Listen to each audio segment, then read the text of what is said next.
Okay, so I'm really excited about this. I was asked to do a segment on Q&As. So Your Cup of JoJo is bringing you some Q&As. So let's see here. Okay, first question. Can you be friends with an ex? Okay, this one's a good one because it's complicated.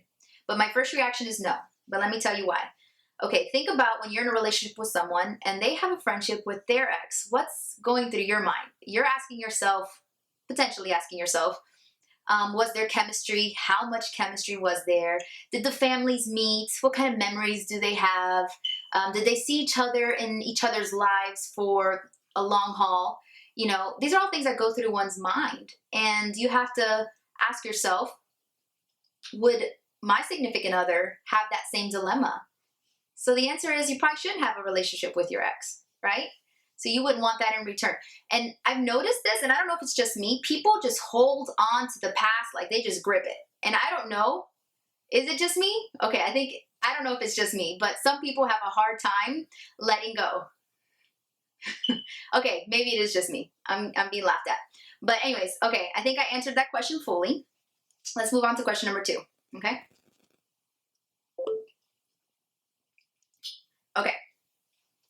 Does he really like me or is he playing games? There's a guy at my job that I've been talking to recently and I'm not sure if he's into me. Okay. I feel like the answer is in the question. If you are asking yourself if he's into me, he's not giving you the right signs, right? It also depends on the timeline. Like you have to ask yourself, if it's been a week, then give it some time. You know, some people are slower than others. But if it's been a couple of months, for the most part, guys will let you know.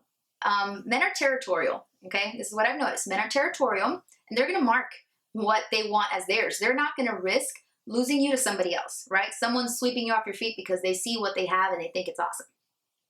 So is he making time for you? Is he texting you? Is he calling you? Is he flirting with you? Is he publicly flirting with you? These are all things to really take into account.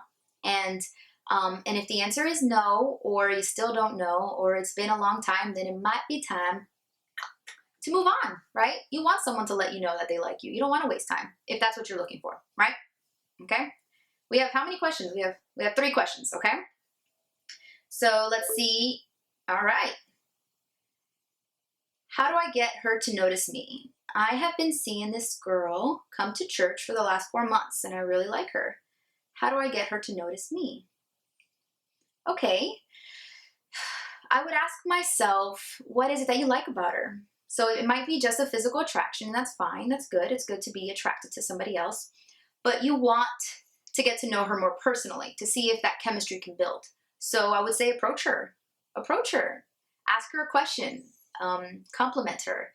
And see what her body language is, right? Sometimes it takes a little bit for chemistry to build. It might not be an instant, we saw each other and we knew, right? But give it some time. Ask her a question, compliment her, ask her for her number, and see her body language. Is she making eye contact with you? Is she, twirling her hair? Is she smiling when you talk? These are all things that a girl will show you through her body language. Also in her responses to your reaching out, right? That's something to look for. So I would say if you want her to notice you, approach her. And if it's not working, then it might be time to move on as well. I guess there's a theme going on with you might have to move on if... the last thing I would say about this, though, I want to make sure I say this because I really think you need to be genuine and authentic. If you're wanting her to notice you for someone you're not, or you're trying to do something to impress her, it's gonna fade out, and she's gonna notice it, and she might fall in love with the person you're pretending to be. You don't want that. You want something that's long term. So I would say be your genuine self. Approach her, talk to her, and see if it works out. But if not, move on. So that's the end of this Q&A segment. It was a lot of fun, so hopefully you enjoyed it. And if you have any questions, feel free to ask.